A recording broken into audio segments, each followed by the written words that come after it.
Esta é a série Conversando sobre Indústria 4.0, a quarta revolução industrial, numa sequência de entrevistas com executivos e especialistas tratando de tecnologia, engenharia e produtividade.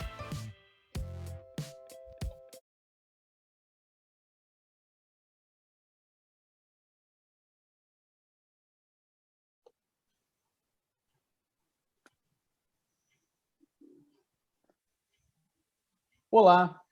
Hoje, na série Entrevistas com Executivos, estarei conversando com Edlen Silva Ribeiro. Edlen é economista pós-graduado em Indústria e Serviços 4.0. Iniciou a carreira em pessoa jurídica do Banco do Brasil e em 2015 ingressou no Sebrae, atuando com inovação em indústrias. Desde 2018, na Solid Strategy, com a proposta de promover inovação e planejamento estratégico em pequenas e médias empresas, desenvolvendo projetos de indústria 4.0 com centros de pesquisa, com institutos de pesquisas tecnológicas. Também atuou como pesquisador pelo Ministério Público Federal em Direito Econômico e Concorrencial, pelo CNPq, com inovação em indústria na macro-região de Campinas, São Paulo. Edlen, nesse momento te agradeço a tua disponibilidade de estar participando dessa série de entrevistas, de estar conversando, da gente trocar ideias, de tu trazer essa discussão, né, dessa área que tu conhece bem, que é a indústria 4.0, que são as pequenas empresas, que é a questão de inovação. Então, te agradeço e eu tenho certeza que vai ser um bate-papo muito bacana, vai ser um bate-papo com muito insight para quem está nos assistindo. Muito obrigado, Edlen. Obrigado a você pelo convite, um prazer estar aqui. E é um tema que eu gosto muito, né? É o meu convívio, eu tenho muita empolgação ao falar de indústria 4.0 e acho que você também. Então, acho que vai ser, tenho certeza que vai ser uma conversa bem bacana, realmente. Muito bom, maravilha.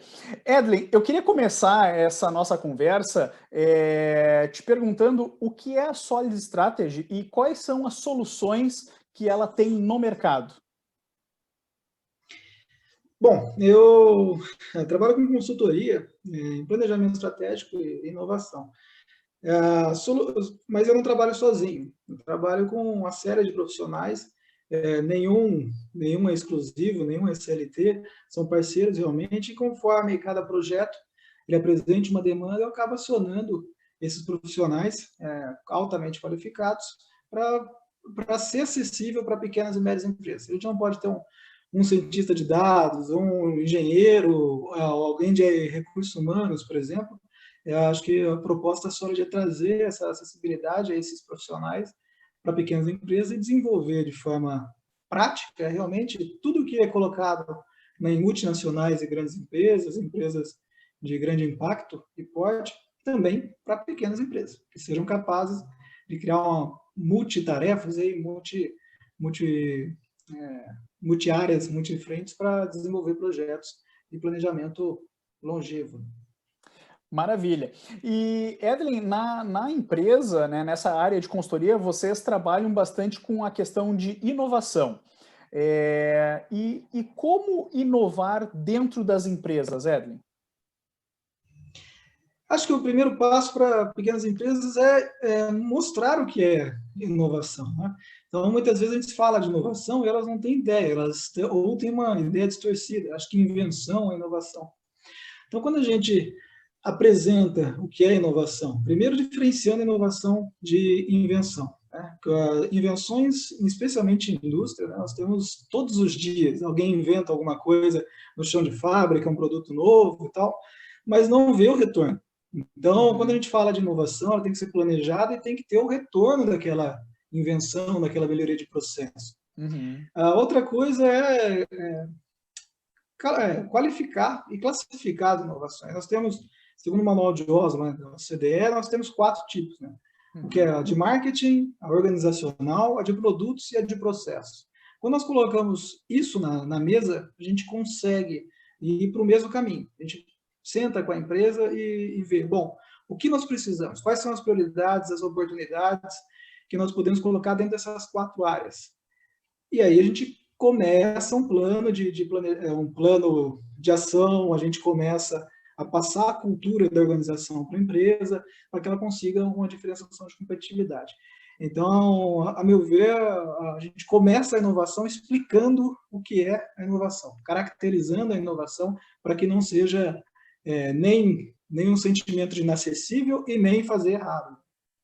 E isso é muito importante, né, Edlen? Porque, como tu falou, quando a gente pensa em pequenas, médias empresas, uma questão importante é conceituar a inovação, né? É nivelar, né, o que é inovação, né? Então, esse é um trabalho importante. E aí, dentro dessa questão, né, eu acredito que está diretamente relacionado à questão de inovação em processos, quando tu começa a trazer tecnologias para dentro do processo, né? E aí, uma das coisas que a gente tem agora, vamos dizer que é a questão do momento, né, que as indústrias estão mais falando, é a indústria 4.0. Né?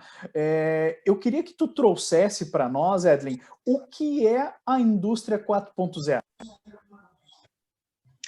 A indústria 4.0, na literatura, ela é uma coisa. Né? Nós temos a criação alemã, nós temos os pilares, os 9 pilares, mas a implantação em terras brasileiras, né, e a implantação em pequena empresa, ela tem o seu próprio início, seu próprio jeito. A gente começa a entender também ainda a indústria 4.0 a partir da demanda que a empresa tem. Então, dentro da própria conceito, de passar o conceito sobre o que é a indústria 4.0, a gente tenta entender para que ela vai servir primeiro. Então, às vezes a gente entra numa pequena empresa e a gente descobre que ela é muito mais inovadora do que ela imagina e ela não tem consciência disso. Ou então, a gente descobre algumas melhorias imediatas que a gente pode ter com o processo de inovação. A gente fala, um exemplo clássico é o paperless. A gente chega em pequena empresa, aquele monte de papel, aquela burocracia danada em uma pequena empresa. Então, quando a gente traz benefícios claros, evidentes, ou oportunidades ou problemas graves de um processo dentro da empresa, da forma como ela está organizada, com princípios de indústria 4.0, a gente já começa a pôr em prática a indústria 4.0 sem custo. A gente começa a pôr em prática, a partir do conceito da indústria 4.0, a gente já começa a implantar, preparar ao menos o terreno para tecnologias mais avançadas, pouco a pouco, e ela acaba criando gosto, né, pelo tema e pela melhoria de processos. Entendi. E Edlen, tu falou uma coisa importante, né? Que dá para começar, né? Lá na sequência eu vou te fazer uma pergunta sobre roadmap, né? Mas eu quero antecipar uma questão aqui, né? E aproveitando uma fala tua agora, que existe a possibilidade da pequena empresa iniciar sua jornada a baixo custo ou até mesmo sem custo, né? Ela pode iniciar, ela tem acesso a iniciar sua jornada a baixo custo, né? O que a gente percebe é um paradigma, né, de que as pequenas empresas entendem que a indústria 4.0 não está ao alcance da pequena empresa, ou encher de robô a fábrica, né? E não é esse o caminho, né? Então, uma das conversas com executivos que eu tive nessa série, ele me disse o seguinte: Luciano, a indústria 4.0 ela é mais barata do que a 3.0, né?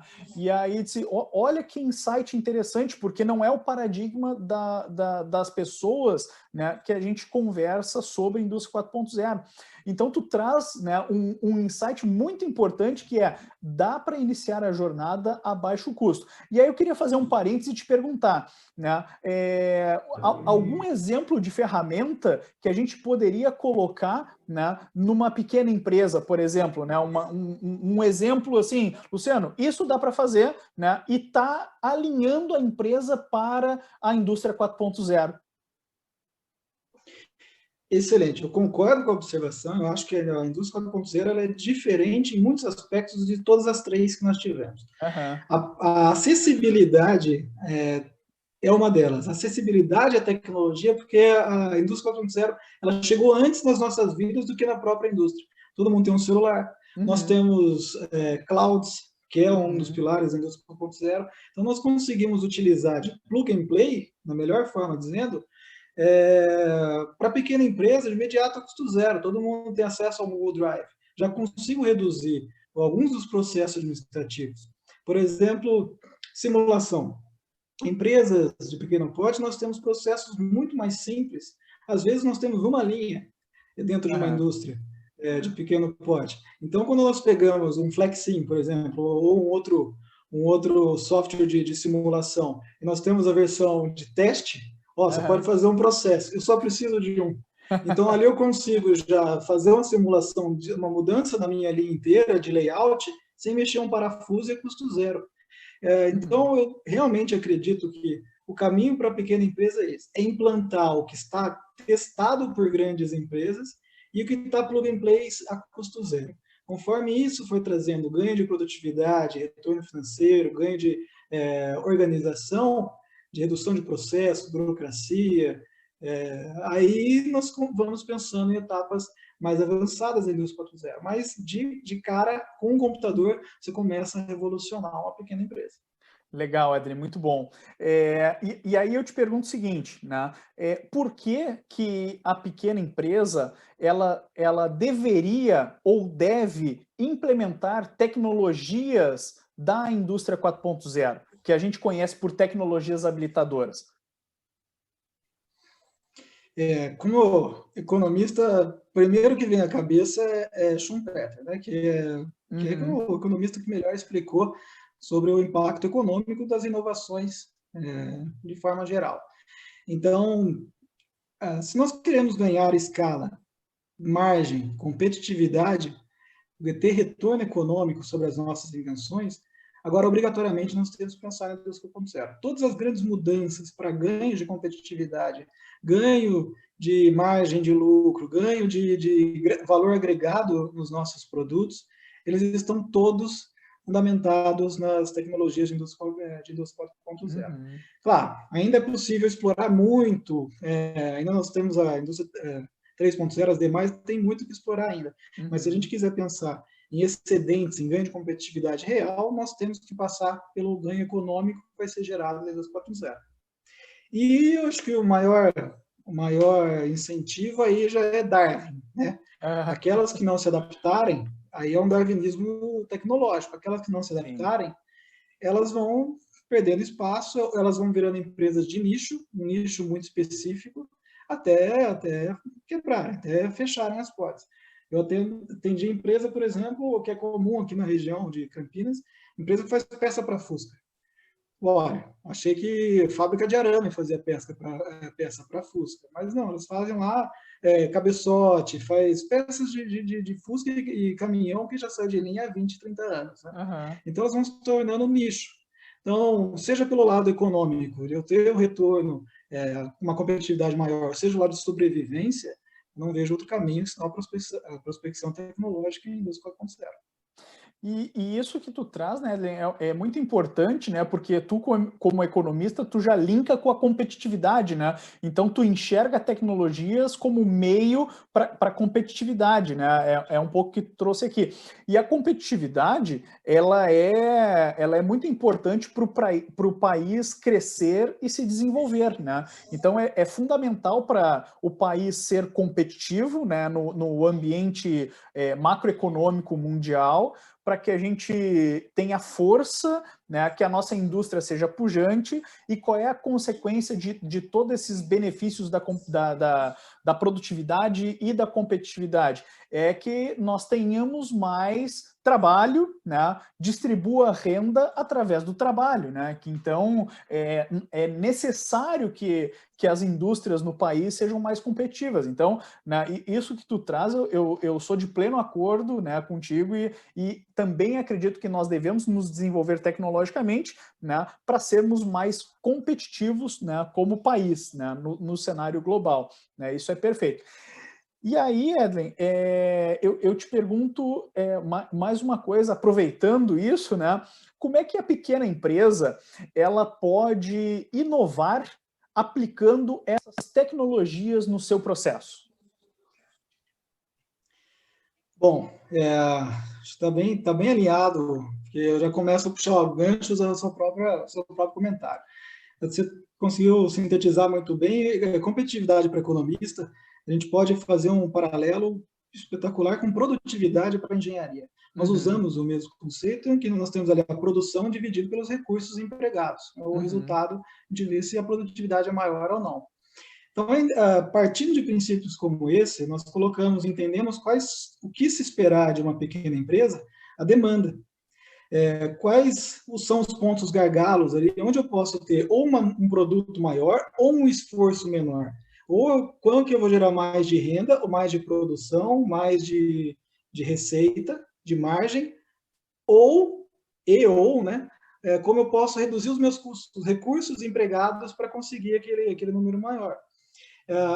Se a pequena empresa ela não tem chance de errar, ela não tem capital de giro para ficar bancando inovação. Ela não tem, se ela arriscar muito, inovação é risco, não quer dizer, a gente faz inovação, tem que saber que isso é risco, tem um risco de não acontecer. A pequena empresa, quando ela quer inovar, ela não tem margem de erro como grandes empresas. Então, nós temos que priorizar. Eu começo a inovação em pequena empresa a partir da priorização de recursos, de objetivos. Sem um planejamento estratégico, onde eu quero chegar, nós temos um desperdício de recursos. Então, olha, seria ótimo você mudar o seu layout, o layout da sua fábrica agora, mas você não tem capital de giro para isso agora. Então, vamos ver aquilo que nós podemos ter uma escala, investindo pouco e tendo alto retorno, para quando isso se tornar um hábito e com os recursos que forem gerados, esses pequenos investimentos, aí nós podemos fazer mudanças maiores, né? Então, antes de começar qualquer coisa, multinacionais, muitas vezes, elas têm um budget tal do meu orçamento, eu vou fazer inovação. Pequena empresa, a gente tem que pensar muito bem, eu não posso tomar um passo maior do que aquele que eu posso, que eu devo, que me permite, né, o meu capital permite. Então, vamos começar pouco a pouco, para ir entendendo como funciona e para ter esse retorno. Eu tenho que ter esse retorno rápido para não ter deslocamento de caixa, para não ter prejuízo e comprometer a saúde da empresa. Entendi. Então, a questão fundamental é fazer um bom planejamento, né, Edlin? Não adianta pensar no roadmap tecnológico, né, e em determinado momento o capital falta, né, e a solução não é completa, não atinge o objetivo, né? Então,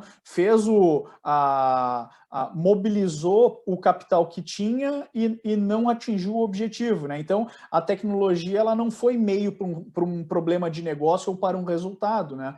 Então, o planejamento é fundamental, né? Então, planejar é fundamental. Então, é uma das coisas que eu acredito que penso aqui, né, compartilhando contigo, que seja uma das questões primárias, fundamentais e mais importantes para a pequena empresa, pensar em planejamento, né? E aí sim, né? Bom, planejou, né? Tem um horizonte, tem o recurso, né?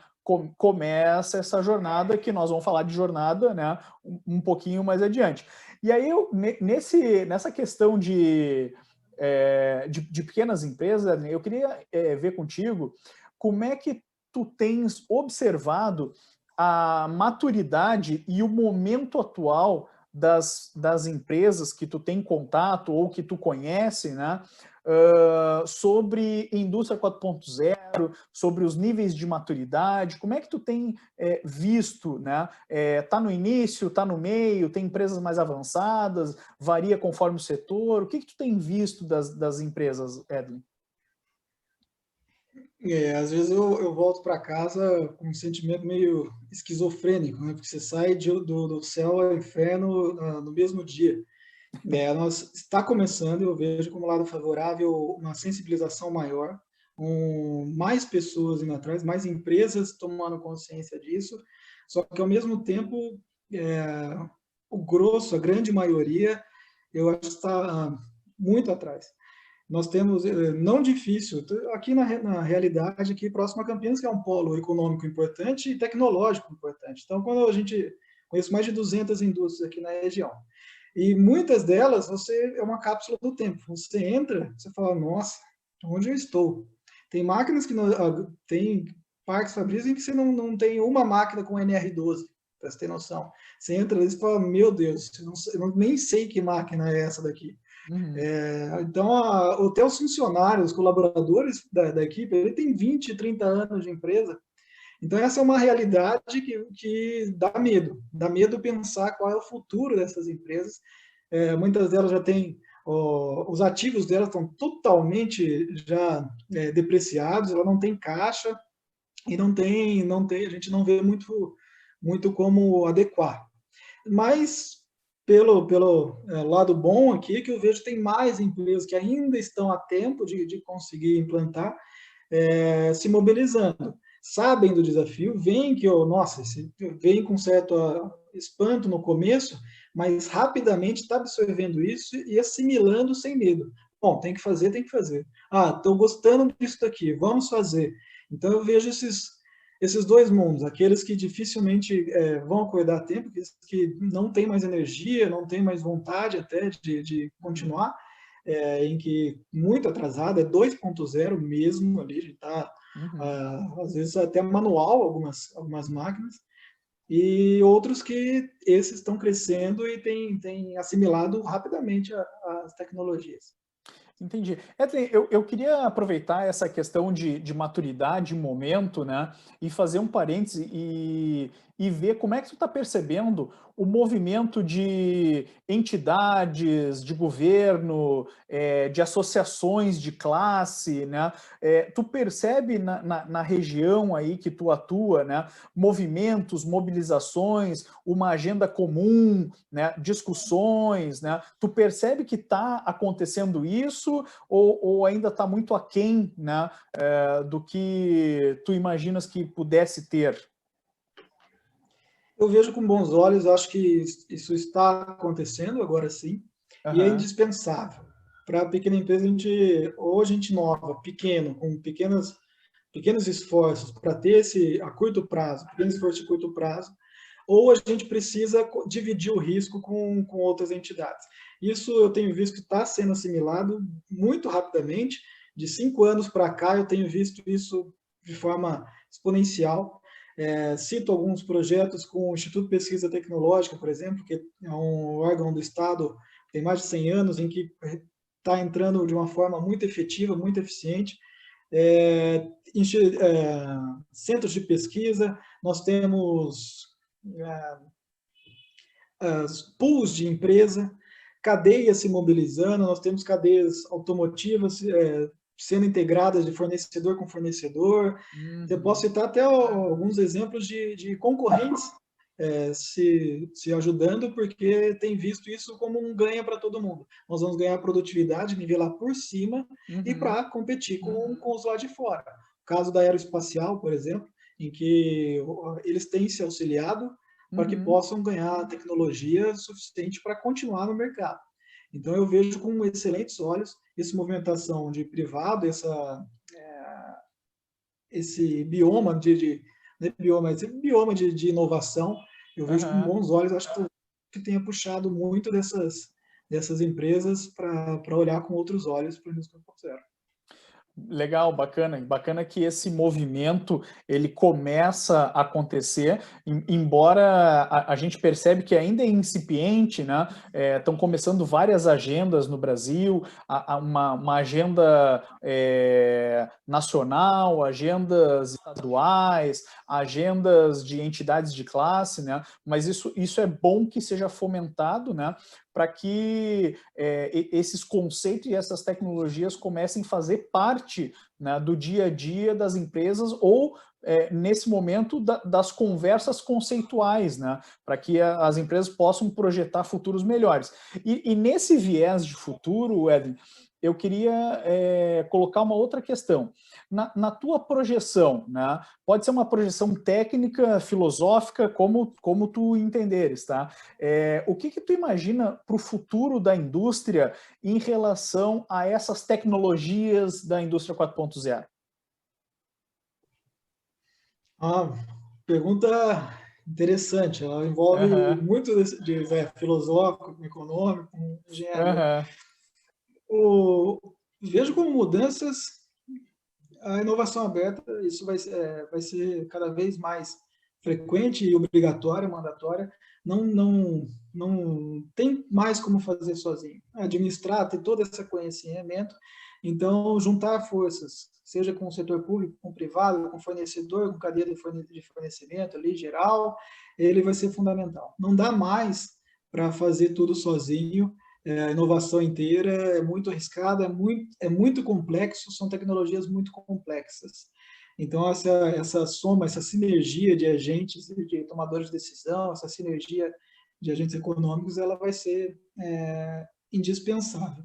E é um caminho sem volta, não tem volta. Foi dada a largada tecnológica, então, eu imagino que isso está acontecendo agora, ele veio para ficar e só vai ser agravado. Espero que a gente possa perder o atraso e agilizar o quanto antes.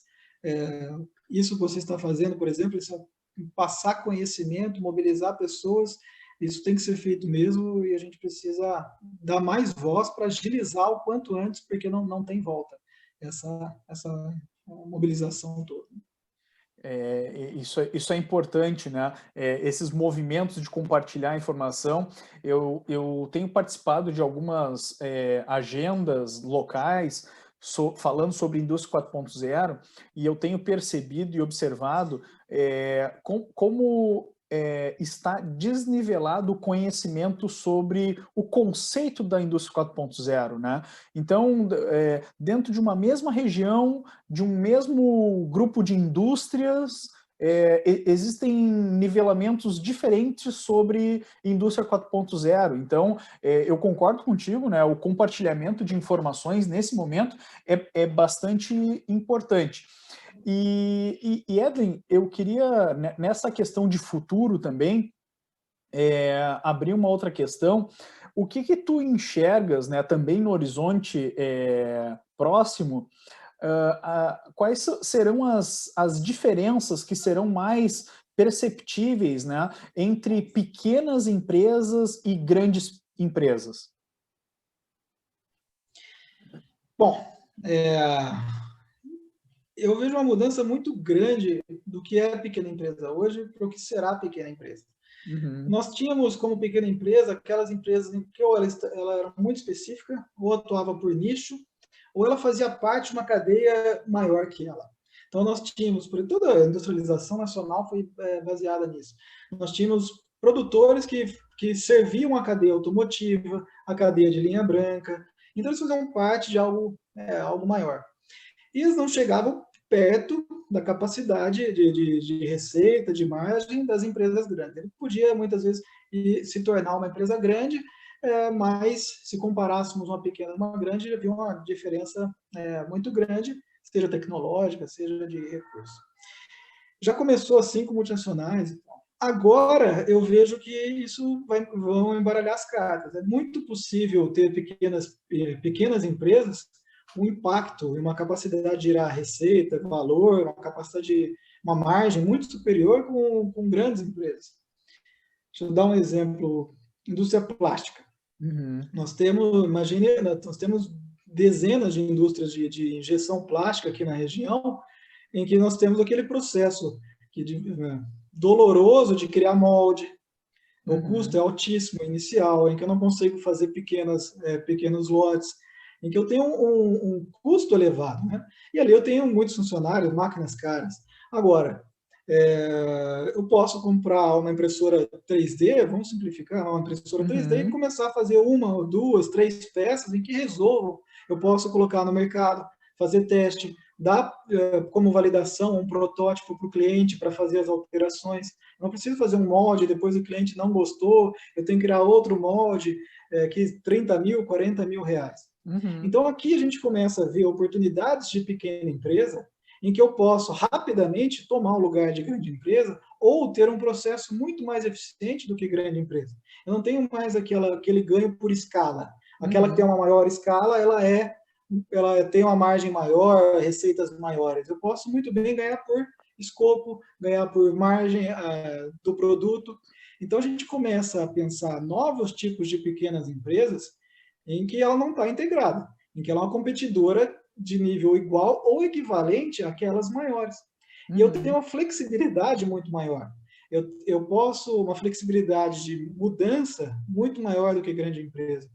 E nós entramos aí num outro, para agravar a situação, nós entramos numa outra era de alavancagem de empresa. Nós temos startups, nós temos investidores anjos, nós temos investidores mais agressivos, como o Shark Tank da vida, né? Uhum. Em que esse tipo de empresa, que eu tenho 4 funcionários altamente qualificados, em que são capazes de tocar ali uma impressora 3D ali, ou um conjunto de impressoras de diversos tipos, em que é muito mais atrativo investir nessa empresa do que nessa.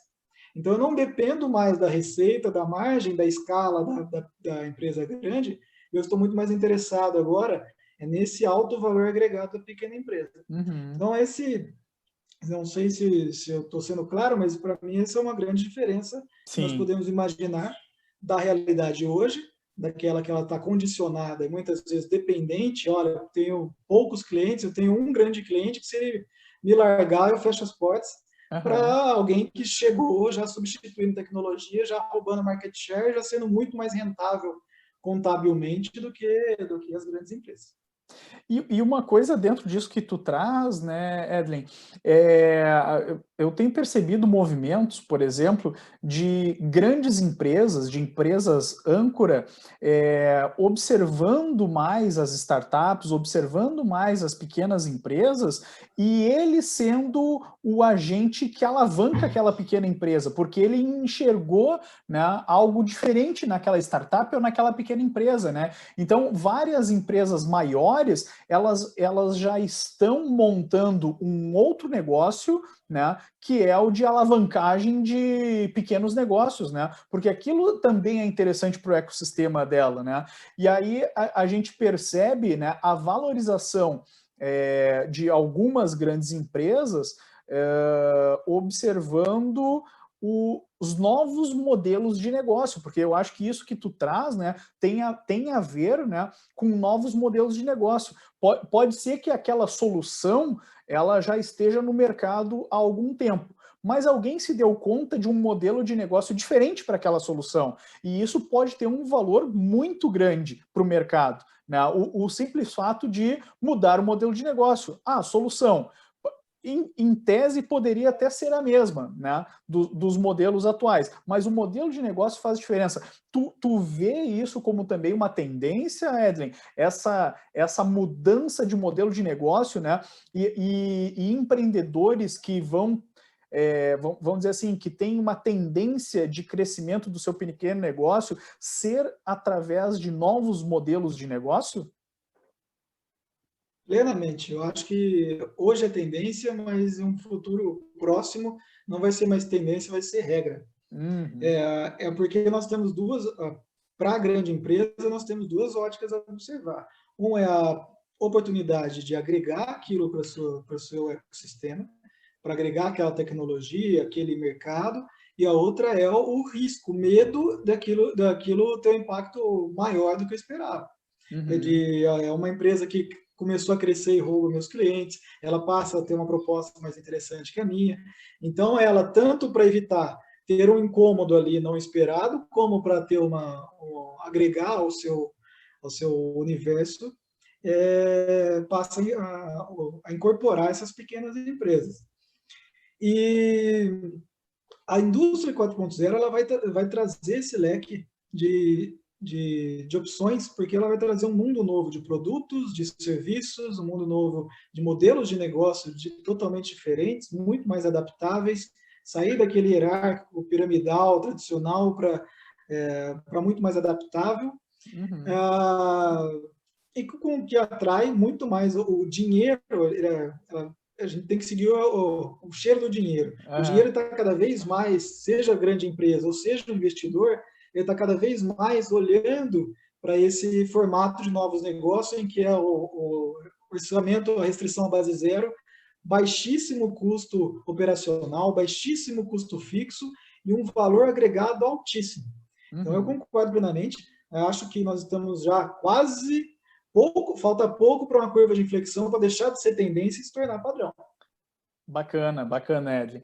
E o que tu enxergas como barreiras, limitações ou paradigmas atuais da pequena empresa para que ela possa evoluir nessa jornada 4.0? Essa eu vejo bastante, eu vejo várias barreiras aí. Uma delas é a capacidade de investimento. A pequena Uhum, empresa ela tem baixa capacidade de investimento, trazendo para a realidade agora. Nós não conseguimos ter a mesma velocidade, ter a mesma capacidade de investimento em desenvolvimento de projetos de inovação indústria 4.0. Uma uhum, outra barreira tecnológica, realmente. Não, e tecnológica com fator risco ali. Não adianta eu comprar, absorver uma tecnologia se eu nem sei o resultado. Eu uhum, não tenho indicadores suficientes para saber se aquilo tem um retorno. Né? Eu não uhum, sei, não foi testado ainda, está sendo testado em multinacional, eu não vou me atrever a fazer isso. uhum, Já puxa gancho com a gestão. A gestão hoje em dia da pequena empresa, quando não é, mas quando ela tem uma gestão mais eficiente, ela enxerga, até por não ter aquela margem de erro que nós conversamos, ela uhum, enxerga o quê? Ela enxerga retorno sobre o investimento, ela uhum, enxerga payback, né? Ela sim, enxerga quanto eu vou ter que investir disso, quanto isso vai comprometer meu caixa. E a indústria 4.0 ela não te traz agora isso. Eu não sei o quanto e nem se vai dar. Eu não uhum, sei, eu posso colocar um robô aqui dentro, mas eu não sei quanto isso vai adicionar para mim. Quanto tempo eu vou pagar esse robô, quanto produtividade ele vai me trazer, quanto eu vou produzir a mais. Quando eu tenho uma máquina já testada no mercado, eu sei que, olha, eu vou comprar aquela máquina, ela vai aumentar a minha capacidade de X para Y, e eu vou conseguir, né, agora, com a tecnologia nova, nem testada, aí uhum, fica difícil até tomar uma decisão. E existe uma outra barreira que é organizacional. uhum, E essa é uma barreira gravíssima. Eu acho que a primeira que nós temos que treinar a pequena empresa, antes de comprar máquina, equipamento, sistema, organizacional, ela tem que ser treinada. A organização nós não temos, nós temos dentro de uma mesma empresa diferenças enormes de pessoas ali. Nós temos uhum, no chão de fábrica, ou nós temos distribuídas ali pessoas analfabetas, muitas vezes, uhum, ou analfabeto funcional. Nós temos pessoas em que malemar sabe usar uma planilha. E outra coisa é que a gente não consegue contratar esses profissionais como pequena empresa. Eu uhum, adoraria ter em cada uma das empresas um funcionário de TI lá dentro, um sim, desenvolvedor de sistemas, mas isso para pequena empresa ainda é caro. Até porque uhum, esse perfil de colaborador, ele está muito caro, ele está muito assediado no mercado. Ele está custando 6 mil, 7 mil, 8 mil. Eu não uhum, consigo contratá-lo ainda. uhum. Então, mudar o que eu tenho hoje, absorver a tecnologia com que eu tenho hoje é uma barreira. E me preparar para o que está vindo também é uma barreira por causa dessa relação, esse trade-off aí de o que eu vou gastar, o que eu vou ter de retorno, o que eu vou ter de prejuízo. A gente não consegue ainda determinar, a partir de indicadores, o que vai trazer. Entendi. E Edwin, numa linha, pensando em empresas que pensam em iniciar essa jornada, que fizeram o seu plano e entendem que esse é o caminho de implantar tecnologias. Eu sei que tu tem bastante contato e tem trabalhado com algumas questões de fomento, de investimentos, né? Existem linhas de fomento, editais de inovação, recursos, né, para que as empresas, e principalmente a pequena empresa, tenha acesso para que ela possa avançar nessa jornada, e se existe, né, se tu poderia trazer algumas linhas, né, que tu conhece, alguma coisa, algum exemplo, né, para que a pequena empresa possa entender, né, esse ecossistema também de fomento à tecnologia, né?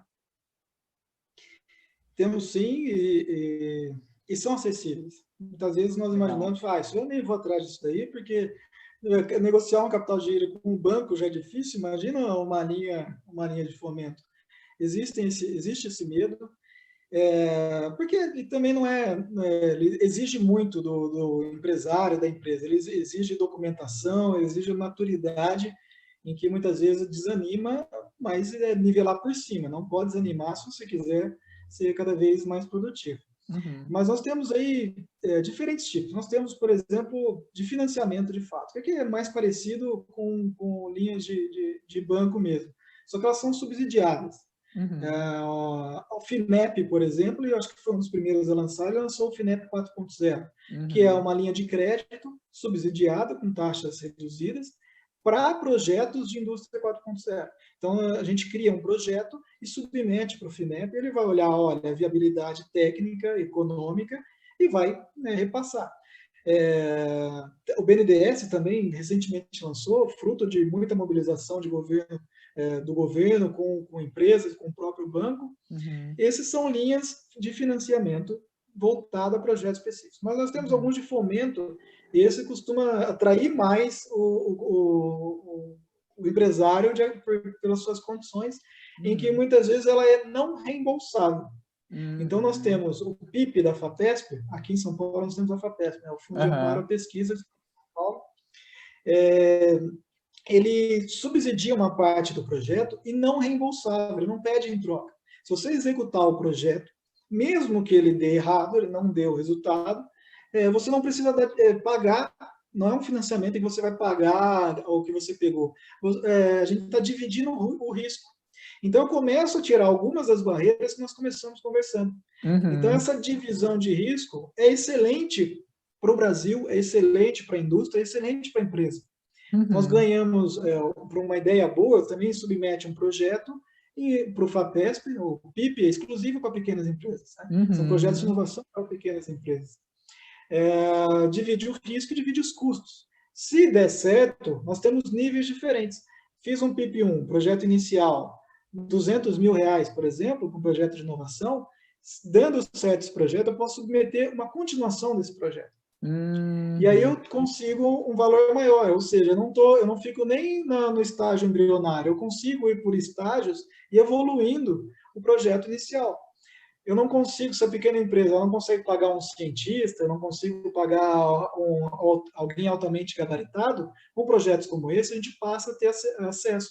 A FAPESP vai pagar por cientista, vai pagar por instituto de pesquisa para fazer as análises, ensaios clínicos, ensaios de bancada, por exemplo. Então, a gente abrevia parte da corrida tecnológica, além de dividir os riscos. E nós temos também, agora tem surgido, e aí eu acho que foi uma surpresa espetacular, que são os apoios técnicos e científicos. Não existiam tantos. Existia, de certa forma, editais de inovação da Senai, por exemplo, ele tinha algo como esse, né, o Senai Inovação, em que usava a própria estrutura para fazer, ajudar no projeto, na implantação do projeto em si. Então, não é só, está aqui o dinheiro, execute. Ele vem a auxiliar.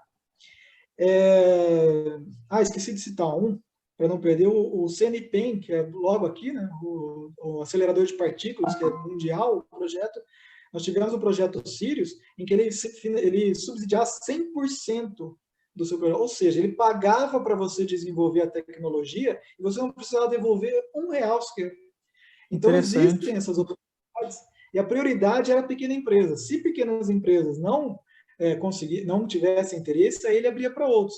E ficou muito vago. Poucas empresas submeteram projetos e teve que acabar passando para outros. Então, o pequeno empresário precisa entender que ele não está à margem, ele precisa entender que ele tem oportunidade, sim. Agora, esses de gestão técnica, o IPT, por exemplo, eu trabalho muito próximo ao IPT, porque ele está aqui perto, e ele tem desenvolvido projetos de indústria 4.0 do estágio embrionário. E, recentemente, fizemos um com participação no Fórum Econômico Mundial, para desenvolver uma metodologia de maturidade de indústria 4.0, de aplicação da indústria 4.0 em pequena empresa. Ele subsidia, ele dá um valor para que você implante uma tecnologia na sua linha.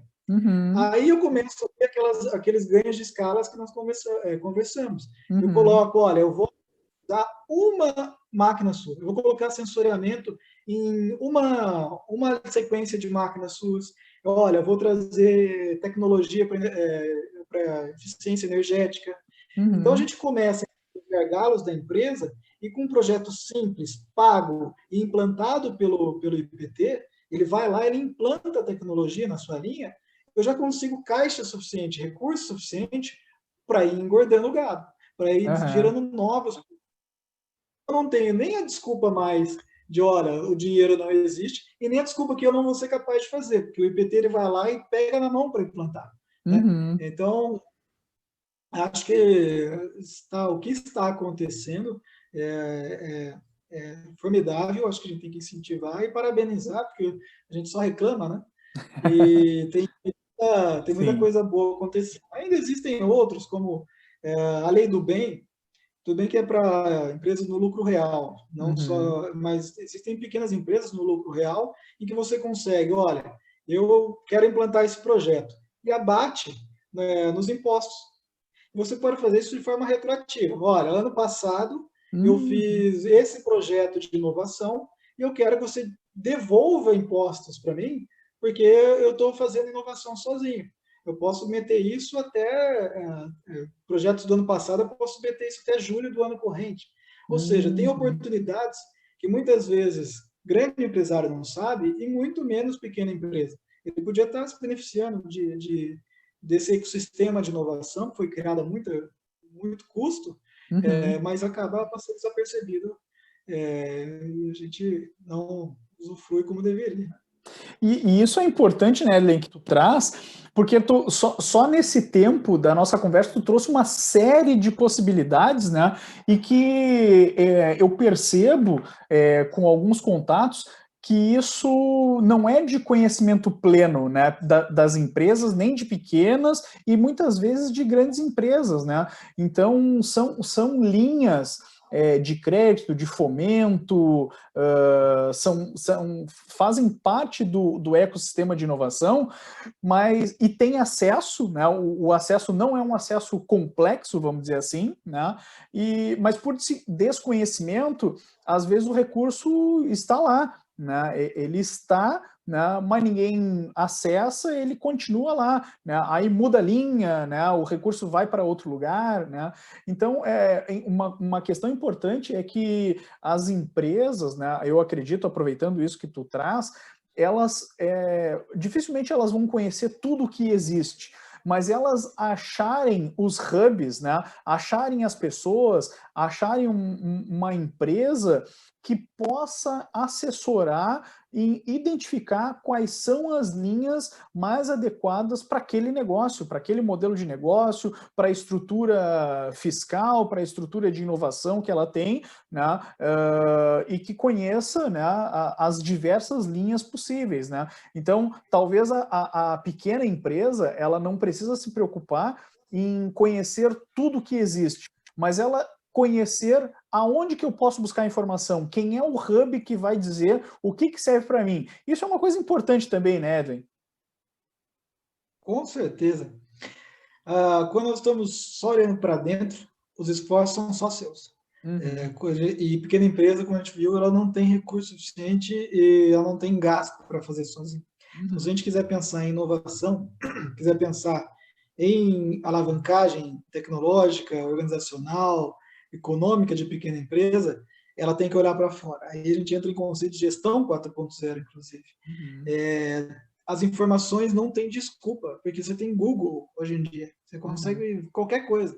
Não tem nem desculpa, o empresário pode ter mais. Ele tem que, como empresário de épocas de nova revolução industrial, ele tem que se atualizar e ele sempre se perguntar: será que tem uma forma mais barata de eu fazer isso aqui? Será que tem uma forma de envolver mais pessoas para a gente dividir os custos e também os ganhos? E joga no Google. Tendo o projeto, tendo o gargalo, começa a investigar e vai atrás. A gente tem Sebrae, a gente vai em universidade, tem muito projeto bacana, se atualize com mercados, com associações, como você falou, entidades de classe, são espetaculares para trazer essa informação. Então não Uhum. adianta a gente ficar olhando só para dentro. A gente tem que se preocupar mais ainda, cada vez mais, em olhar para fora, o que está acontecendo lá fora, e para conseguir esse diferencial competitivo que não deixa de ser. Legal. Erlen, agora eu quero trazer uma outra questão, e eu queria ver, entender Qual é a tua percepção dessa relação trabalho e tecnologia? Quando a gente pensa no futuro, né? E isso é uma questão que muitas pessoas divergem, né? Porque algumas pensam, não, isso aí a tecnologia ela vai reduzir o número de postos de trabalho, outras dizem, não, vai mudar, né? Então, queria entender qual é que é a tua percepção sobre essa relação trabalho-tecnologia. Acho que os pontos de vista, eles têm pontos interessantes. Nenhum deles, eu acho que está falando besteira, mas nenhum é o dono da verdade. Mas a indústria 4.0, mais uma diferença dela das demais é que ela está sendo provocada, ela está sendo construída. A gente não está fazendo uma análise histórica como as outras, em que a gente vai investigar o que aconteceu. Por que nós ganhamos produtividade? Por que nós ganhamos produção? O que aconteceu ali que revolucionou a indústria, né? Aqui não. Aqui ela está sendo construída a partir de priorização e prospecção tecnológica. Então, essa relação trabalho e tecnologia, ela tem que ser construída, inclusive. E a indústria 4.0, ela pretende, ela coloca no centro da tecnologia o papel do ser humano. Nós não podemos nunca deixar de fazer essa pergunta: qual a relação dessa tecnologia vai ter com o meu trabalho, vai ter com o trabalho, vai ter com o emprego. Porque se a gente deixar de perguntar, vai acontecer algo traumático. Como foi nas outras, como foi na primeira, na segunda e na terceira revolução industrial. Isso aconteceu. A relação do trabalho, ela teve conflito primeiro com o capital, depois com o capitalista e depois com o processo. Então nós vemos ali as pessoas, mimeógrafos, né, um Charlie Chaplin em tempos modernos, nós vemos ali a relação como foi na Inglaterra, nos países que adotaram a primeira revolução industrial, em que foi conflituosa, criança trabalhando. Então a gente não precisa deixar isso acontecer. E então eu gosto do fato de deixar o ser humano no centro e a gente sempre fazer essa pergunta, porque esse questionamento vai acontecer. O trabalhador, a pessoa, ela vai questionar a tecnologia. E nós não podemos simplesmente colocar uma tecnologia ali e substituir o trabalho. Isso já pode ser feito desde já. Em um projeto aqui, por exemplo, é uma indústria de impressão de embalagens plásticas. Nós tínhamos um dos projetos com o IPT, inclusive. Bom, escolhe a tecnologia aí que a gente vai tirar um gargalo que vocês tenham aí. Nós podíamos fazer um sensoriamento de máquina que ele ia dar OEE automático, né? Mas nós optamos por tirar a complexidade tecnológica ali e fazer com que os colaboradores participassem. Porque nós temos colaboradores ali que não conseguem assimilar computador, não sabem mexer em computador, tem dificuldade em escrita. E se ele vê um sensor ali apitando uma luz nova na máquina que ele está acostumado, isso já ia gerar um conflito. Nós não queremos isso. Então, nós criamos, a solução que nós propusemos ali foi colocar a participação humana, a ação humana nesse primeiro projeto, para que ele se sinta parte. Ele tem que entender que aquele sensor, ele vem para ajudar, ele vai trazer um benefício e ele não vai tirar emprego de ninguém. Então, nós colocamos RFID, só que nós colocamos o RFID com ação humana, em que os operadores das máquinas, a princípio, eles vão pegar os cartões e tinham uma série de eventos ali, parada programada, parada não programada, troca de bobina, e o colaborador ele pega o cartão e passa no leitor. Aí ele começa a entender que o sensor ele vem para ajudar. E eu consigo construir uma cultura organizacional verticalmente, horizontalmente, pró-tecnologia. Não dá para eu colocar um robô colaborativo ali sem explicar nada para ninguém. Eu vou ver aquele bichinho ali como alguém que vai roubar meu emprego. Ele está fazendo mais rápido do que eu, ele está fazendo melhor do que eu. Logo, ele vai pegar meu lugar. Então, isso seria traumático tomar ações como essa sem a gente desperder, se a gente não perguntar qual vai ser o impacto na relação tecnologia e trabalho dentro da minha organização. Senão eu mato a proposta de indústria 4.0 está sendo colocada de forma errada. E isso é muito interessante que tu traz, né, Edlin? Porque esse, né, essa pergunta, né, ela é central da gente questionar trabalho e tecnologia e construir o futuro, não deixar que ele seja algo que aconteça pelo acaso, né, mas que a gente possa construir, que essa relação possa ser saudável, né? E tu falando, eu lembrei de um conceito que a Toyota utilizou muito, que é o conceito de autonomação, né? Onde ele diz que a autonomação é a automação com um toque humano, né? Então, e vamos lá, e a gente está falando de um conceito da década de 50, né? Então, eles já falavam lá que um dos pilares do sistema Toyota é a autonomação, automação com um toque humano.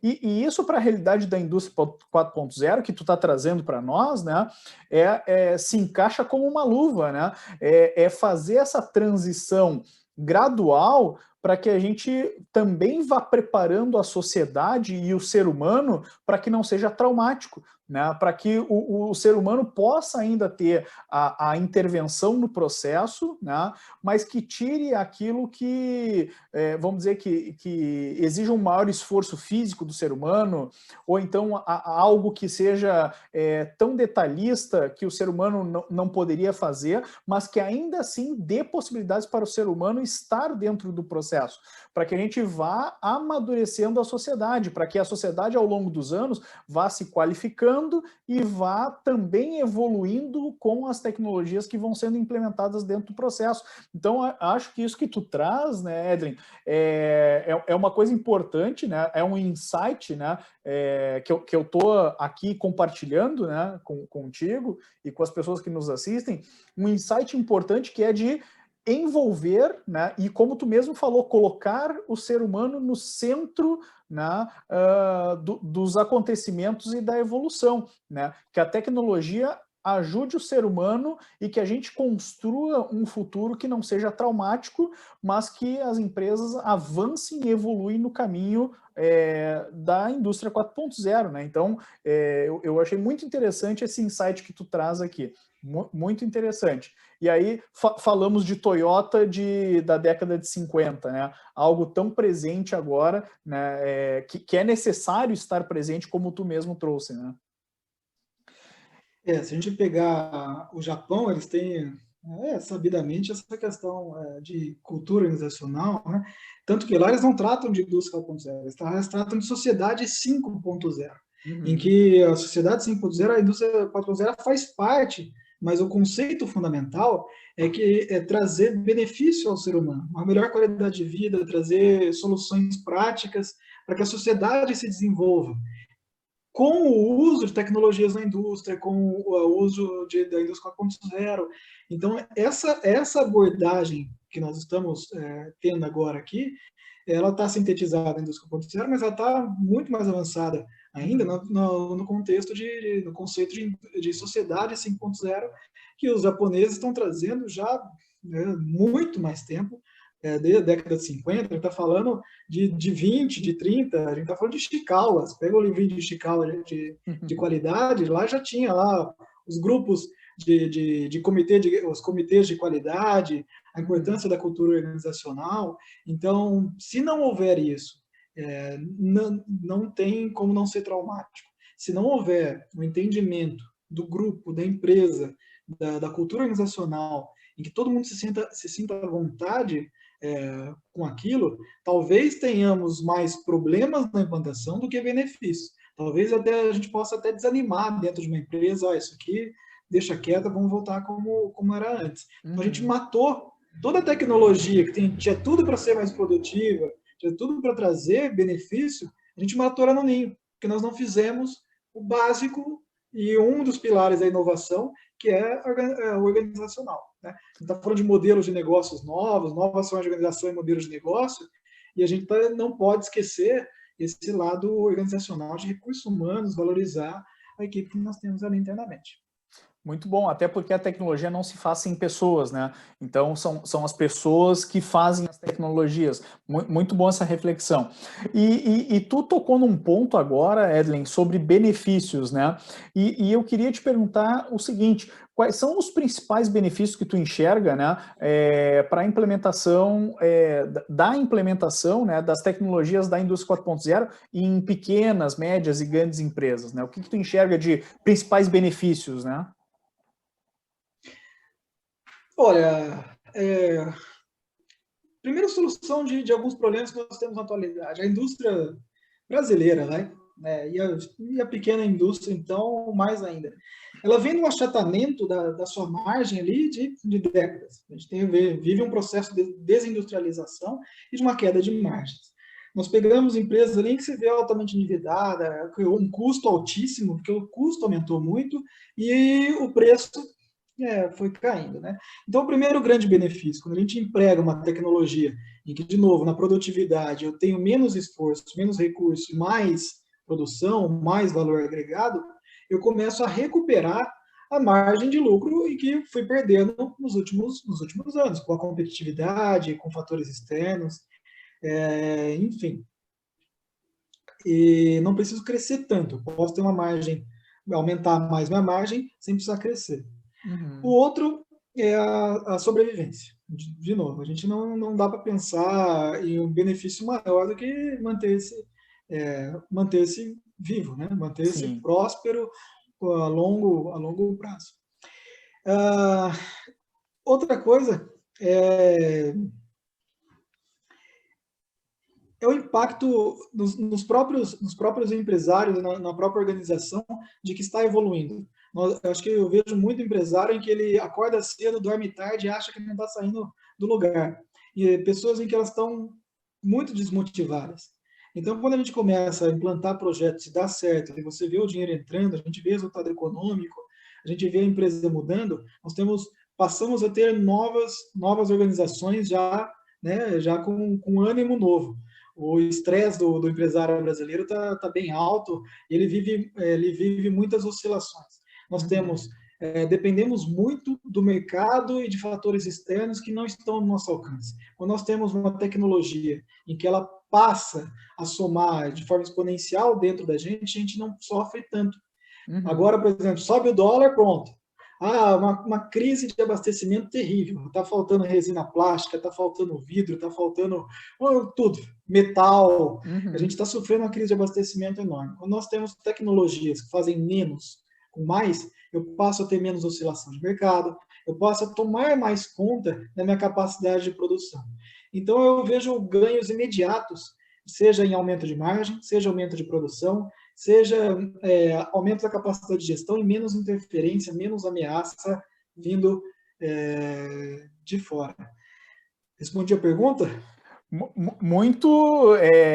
Muito diretamente, Edwin, porque essa questão, a gente tem que pensar a tecnologia, concordo contigo, como meio, né? Meio para resolver problemas de negócio que tu traz, né? Margem, absorver melhor as variações do mercado. E quando tu fala que nós estamos vivendo, passando por um período de falta de matéria-prima, só para sintonizar, nós estamos em outubro de 2020, em meio a uma pandemia, né? Então, e isso é sensível para as empresas, né? Então, poder ter capacidade de superar essas variações, né? Claro que a tecnologia não necessariamente vai ajudar em tudo, né? Mas ela deixa as empresas que estão mais preparadas na frente das que estão menos preparadas, né? Então, isso é uma coisa importante também. E aí, aproveitando esse ensejo, né, eu conversaria, né, contigo mais um longo tempo, né, porque é um assunto muito interessante, né, como tu comentou no início, né, tu é um entusiasta da questão e eu também, né, então a gente teria bastante para conversar, mas eu quero já encaminhando para uma questão de final aqui, as pequenas empresas, Edlen, que querem iniciar a sua jornada 4.0, por onde que elas começam a sua jornada? Existe uma base que deve ser feita? Existe um roadmap, né? Olha, primeiro faz isso, depois faz isso, depois faz isso, até chegar nesse ponto, né? Como é que tu enxerga essa questão? Excelente pergunta. Ela tem uma diferença, a meu ver, fundamental sobre tecnologia.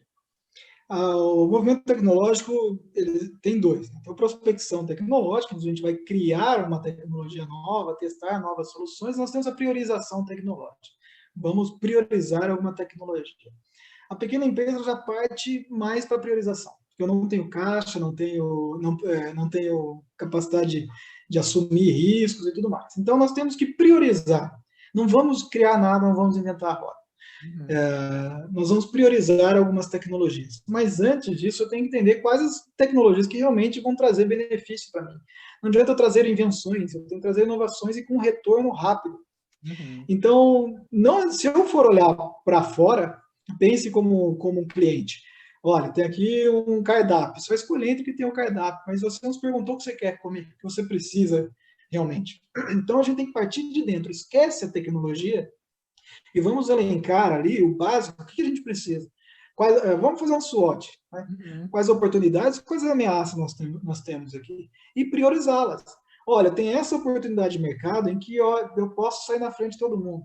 Eu tenho essa ameaça aqui, em que se eu não resolver, eu estou fora do mercado. Então, a partir dessa priorização entre ameaças e oportunidades, nós começamos a fazer um planejamento a partir dela. Esse é o primeiro ponto crucial. O segundo é definir onde a gente vai chegar. Ou a gente pode até inverter, primeiro onde vai chegar e depois a ameaça. As empresas pequenas, elas carecem de um objetivo a longo prazo. Elas não definiram isso muitas vezes. Então, se eu não sei onde eu vou chegar, eu não sei qual caminho pegar. É igual o GPS, né? Então, eu preciso definir aonde nós vamos chegar a médio e longo prazo, para aí, entre as tecnologias, a gente escolher a que vai adequar mais. Então, se você, pequena empresa, ainda não fez isso, se não tem um objetivo claro a médio e longo prazo, já não sei até quando vale a pena você pegar a tecnologia, porque vai do acaso, aí é sorte. Né? Então, defina primeiro onde você quer chegar. Eu quero ser, faça o básico, missão, visão e valor. Eu quero ser empresa com maior retorno, eu quero ser empresa referência nacional, eu quero aumentar minha margem, eu quero aumentar meu faturamento, eu quero exportar. Defina onde você quer chegar. Aí faça a leitura internamente. Quais os problemas você tem, quais os gargalos e quais as oportunidades. E aí nós vamos atrás da tecnologia. Aí nós vamos ver, às vezes não é nem a 4.0 agora, às vezes você precisa da 3, às vezes precisa de uma linha ali dentro. Você precisa entender melhor, fazer um VSM, vamos começar pelo básico, estrutural, e a partir dessa primeiro a gente começa a entender. Acho que a indústria 4.0 ela vem com uma oportunidade de cortar caminho. Se você tinha uma 2,5, talvez seja melhor você já ir direto para 4 do que para 3. Você vai treinar os colaboradores para colocar um Excel, para fazer essa informatização tal. Não, já vai para 4, já coloca sensor nas máquinas e já pula uma etapa. Ela traz esse benefício. Então a gente começa a resolver com tiro de bazuca ali problemas em que você está sofrendo ali bastante tempo, em que a indústria 4.0 te traz essa possibilidade. Ela é muito, como você falou muito bem, ela é o meio, não é o fim.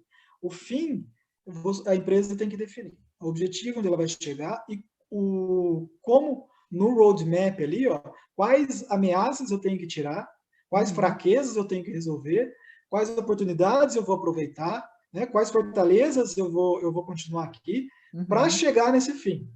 E aí sim eu identifico quais tecnologias podem me ajudar a chegar no meu objetivo final. E tem várias, como a gente falou, plug and play, vai desde Drive até paperless, até digitalização, até agora a gente implantou um bem legal de sistema de ponto por QR Code. Nossa, reduziu muito o tempo para fazer fechamento de ponto, diminuiu contestação do colaborador. Mas eu vim em tal hora, não, está tudo lá. Então, a gente consegue pensar em várias soluções low cost, implantação plug and play ali, para já abreviar esse caminho onde estágio que você está agora, sair dessa inércia e chegar onde você quer chegar. E Edlin, implementar a indústria 4.0, né? Então tu traz muito essa questão do roadmap, né? Pelo que eu entendi dessa tua fala, e eu também concordo contigo, não é simplesmente colocar tecnologias, né? Pegar lá, por exemplo, nas 9 tecnologias habilitadoras, escrita lá no artigo né, pelo BCG, né? E agora, para nós sermos 4.0, tem que implantar as 9 tecnologias lá do BCG, lá do artigo do BCG. E isso não é indústria 4.0, né? A indústria 4.0 ela está ligada aonde eu quero chegar, né? E aí escolher as tecnologias apropriadas. Pode ser que eu daquelas 9 lá de referência, né, daquele artigo do BCG, eu vá aplicar 3 e eu esteja muito mais 4.0 conceitualmente do que uma outra empresa que tenha 6 tecnologias implementadas, porque está relacionado com o objetivo final, com o problema de negócio, com a visão de negócio. Né? Muito bacana esse teu insight, e eu acho que a gente finaliza bem deixando essa mensagem, né, para quem nos assiste, para quem é empresário, né, de pequena e média empresa, que tem que ter o objetivo desenhado. Uma vez tendo o objetivo desenhado, né, traçar o caminho e escolher as ferramentas, as tecnologias é meio. É isso, né, Edlin? Exatamente. Muito bom. Edlin, então eu te agradeço imensamente, como eu disse há uns momentos atrás, né? Eu tenho várias outras perguntas que eu gostaria de estar fazendo, né? Mas nesse momento acho que a gente encerra muito bem, com chave de ouro, a nossa conversa, né? Com esse insight muito bacana para quem nos assiste.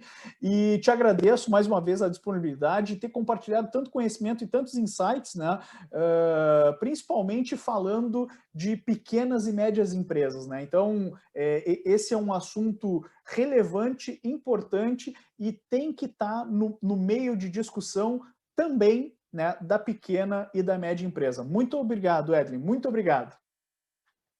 Imagina, o prazer foi todo meu. Obrigado mais uma vez pelo convite.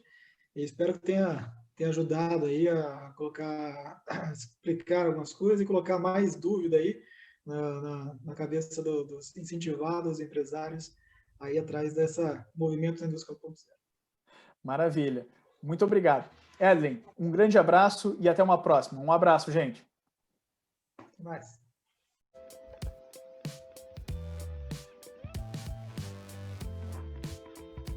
Confira a próxima entrevista. O link está aqui na descrição deste vídeo. Comente, compartilhe, curta e obrigado!